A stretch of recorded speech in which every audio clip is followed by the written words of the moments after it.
Ya, kita ini dosa ekologisnya udah terlalu banyak. Inilah saatnya lewat undang-undang ini buat pertobatan ekologis, dan keberpihakannya harus kuat nih. Ya Kang Dede, kalau kayak harimau itu memang disebut binatang buas, dan memang instinktif, ya memang memangsa. Kalau manusia kan bukan binatang buas, tetapi ada yang mengatakan manusia itu paling sadis dan bengis. Begitu. Makanya Tuhan kasih otak dan hati, kan begitu. Ya kasih agama, ya begitulah. Saya agak takut bicara agama, takut salah. Tapi poinnya itu ya kan, budi pekerti dan segala macam. Kenapa? Karena kalau tanpa itu manusia jauh lebih bengis dan buas dan serakah. Kalau binatang enggak, dia makan yang memang dia butuhkan aja. Manusia emang enggak. Makanya kayak kemarin tuh yang kita ngomongkan, bumi ini cukup menyediakan untuk kebutuhan seluruh makhluk hidupnya. Jadi kalau tapi dalam tidak kaidah, pernah cukup untuk keserakahan satu orang. Kalau dalam manusia. kaidah saya, binatang itu lebih mentaati rukun iman yang keenam, iman pada kodo dan kodar. Dia tidak pernah lepas dari kodo dan kodar, binatang itu. Kalau manusia itu melewati kodo dan kodar. Boleh tambah sedikit. Terima kasih loh Pak, Bapak Ibu, pencerahannya luar biasa. Kami Komisi 4 nih butuh substansi dan konten yang bagus dari Bapak Ibu ya. Kita punya spirit yang sama, tetapi hal-hal teknikal seperti ini, teknokratis begini, ini Bapak Ibu memperkaya kami. Saya cuma mau nambah sedikit Kang Dedi, terkait dengan tambang dan lain-lain, itu mungkin di undang-undang ini perlu juga ada upaya rehabilitasi pasca tambang dan harus lebih tegas soal itu ya. Tambang punya nilai ekonomis, yes, tetapi juga kan ada prinsip ekologis yang juga harus dijaga, satu. Yang kedua, memang selama ini fokus kita kepada lahan-lahan konservasi, tetapi di lahan konservasi itu kan ada lahan-lahan sekitarnya misalnya yang mungkin perlu menjadi penyangga juga. Ada yang mengatakan, itu bukan bagian dari konservasi, maka sonasinya tuh bisa digeser-geser atau diganti-ganti gitu loh. Nah, tetapi kan kita juga perlu ada penyangga itu, karena berdampak juga terhadap ruang untuk konservasi ini.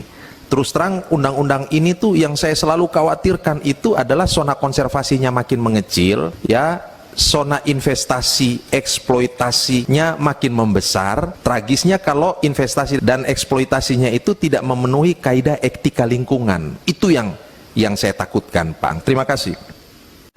Kalau kita lihat, jadi industri komersial buaya itu di Penangkaran itu yang akan membiayai jalannya penangkaran, usaha penangkaran di buaya dan juga untuk konservasi.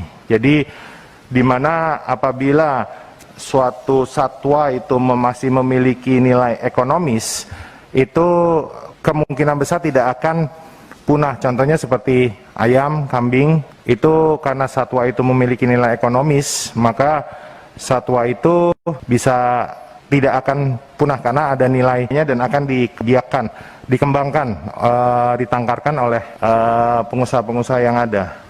Kang Dedi, izin mau tanya sedikit nih.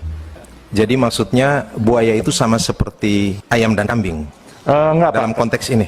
Kalau terkait dengan konservasi dan investasi ini atau jual beli? Iya.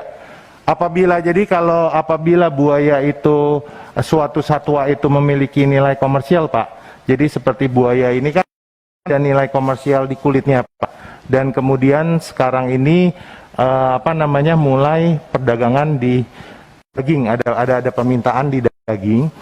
Jadi kalau misalnya nilai komersial ini ada, maka pengusaha atau penangkar yang ada ini akan berusaha untuk menjaga kelestariannya gitu, Pak.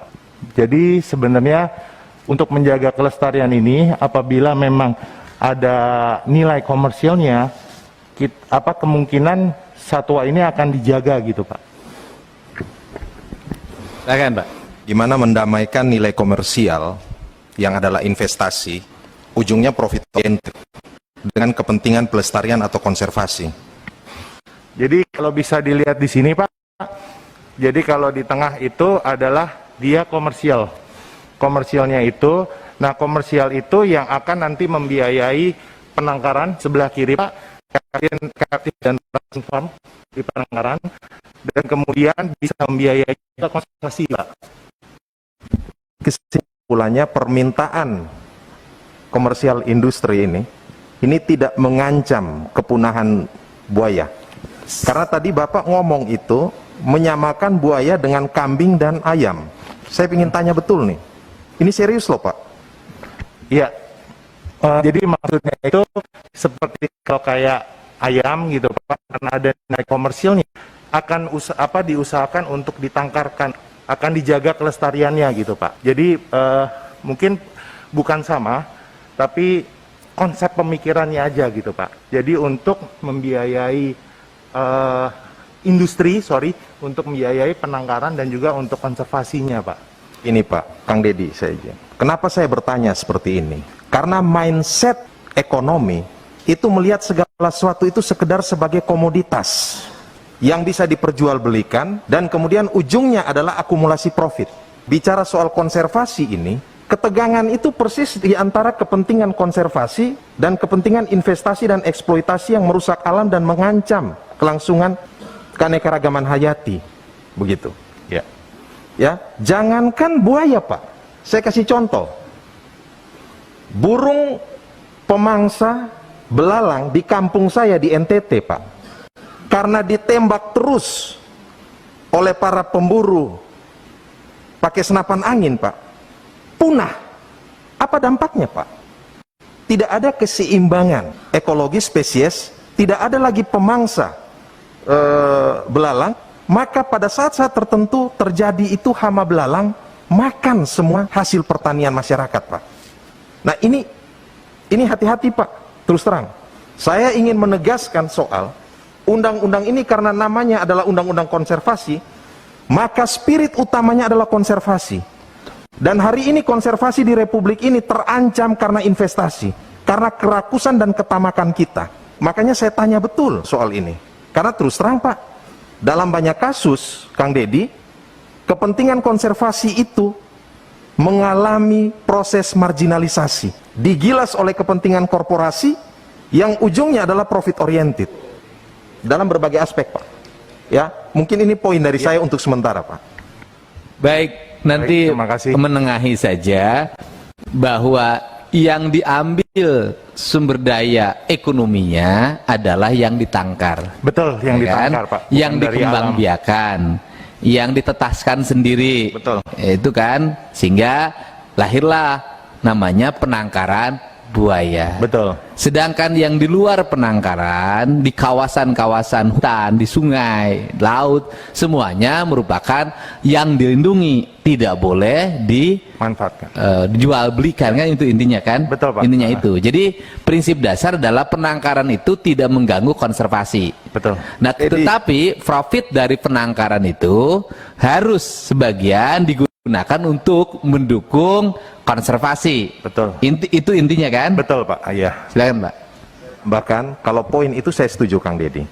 Tetapi dalam banyak kasus, faktanya kita lihat zona konservasi itu mengalami proses pengecilan karena permintaan konsumsi. Bahkan yang semakin besar itu adalah zona investasi. Nah, yang saya khawatirkan jangan sampai itu terjadi. Kalau tegas, silakan Pak.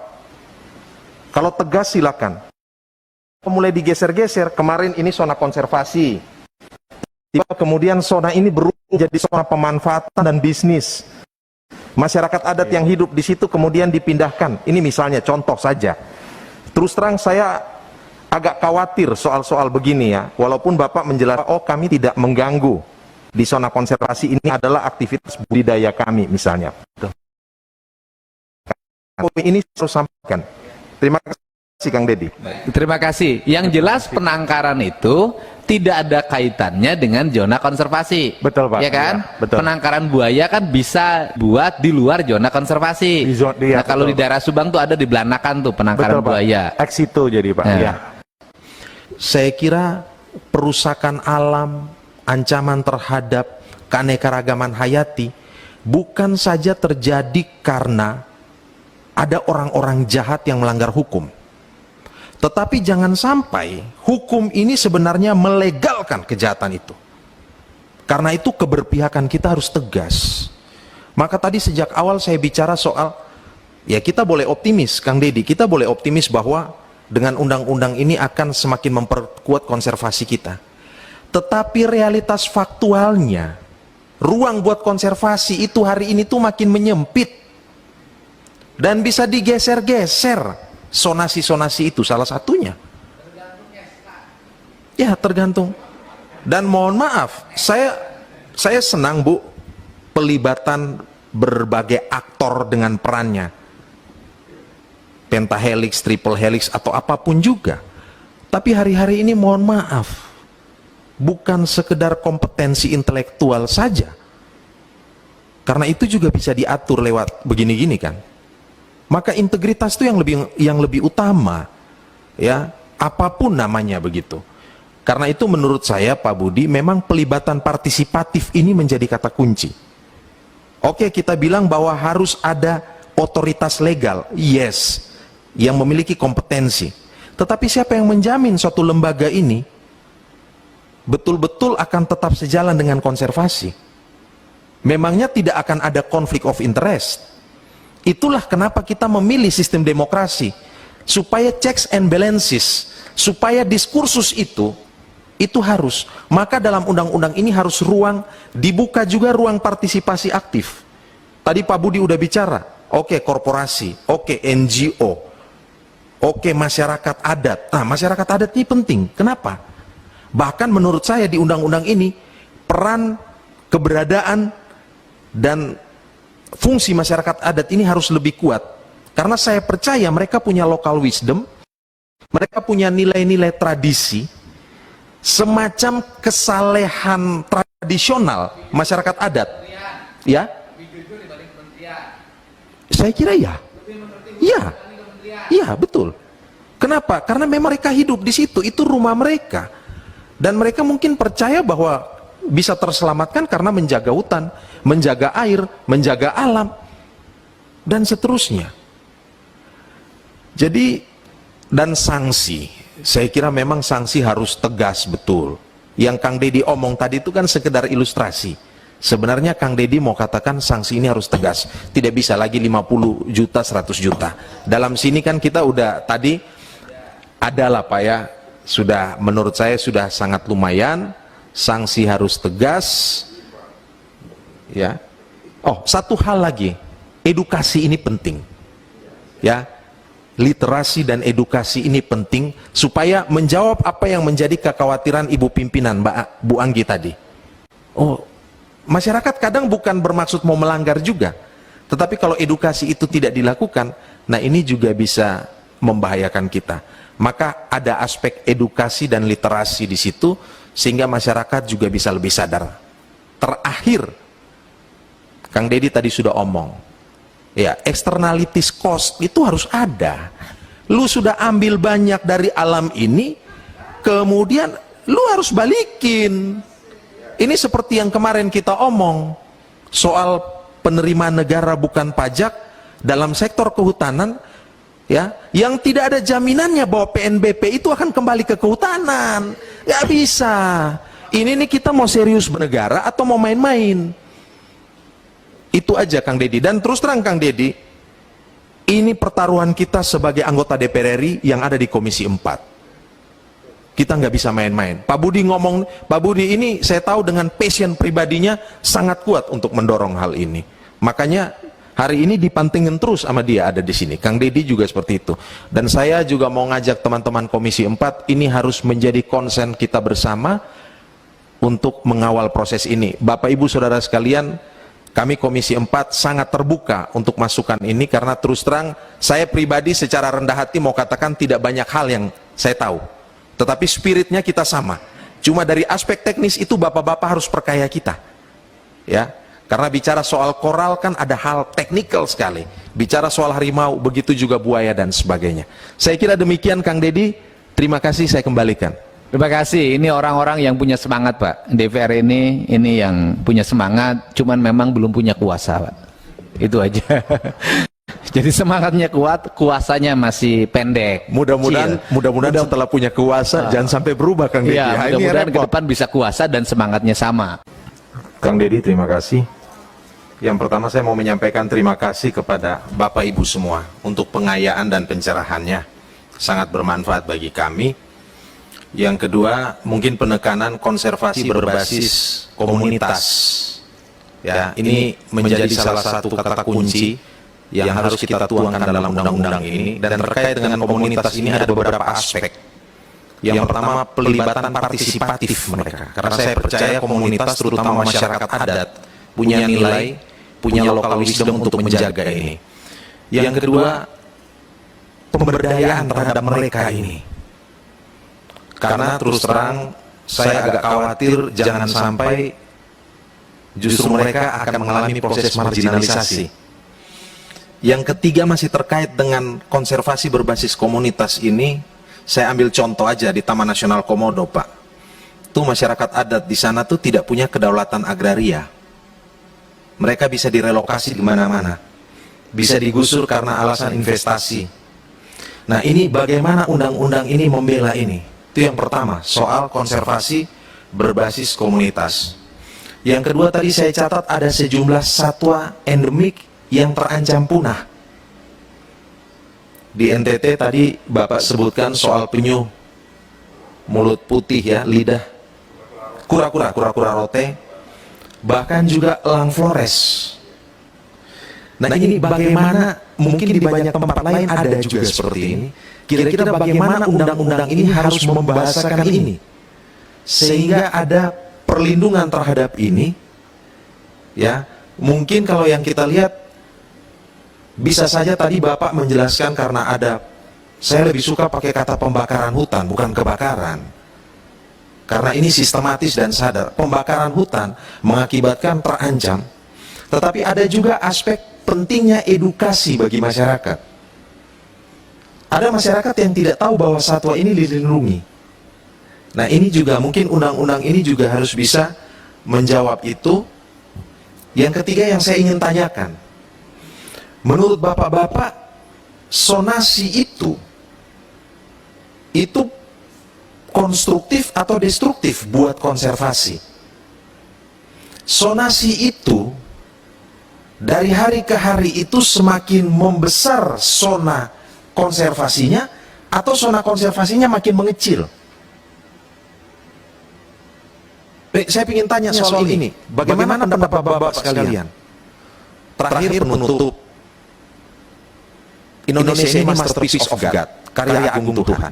Dari segi keanekaragaman hayati, dan undang-undang ini harus menjadi penjaga utama, begitu Pak. Demikian, terima kasih. Terima kasih Pak Wakil Ketua, Bapak Ibu sekalian. Zonasi itu adalah sebuah alat Pak di dalam pengelolaan kawasan, dalam mengatur ruang-ruang yang ada. Karena di dalam mengelola sebuah kawasan diawali dengan inventarisasi dan kedetailan. Artinya kalau kita memiliki rumah, kita harus pasti isi rumah itu. Mana toilet, mana kamar mandi, mana ruang tamu, dan seterusnya. Nah, ruang-ruang itulah yang diatur oleh kita. Nah, oleh karena itu, ini juga merupakan alat untuk pengelola bagaimana mengatur ruang-ruang ini. Mana yang baik dan pasti ada tempat habitat yang cocok untuk satwa liar yang digunakan, yang kita lindungi. Mana memang yang tidak cocok, Pak. Gitu. Nah, inilah perlunya, dan ruang-ruang inilah menjadi saat ini digunakan juga untuk negosiasi ataupun menyerap aspirasi daerah.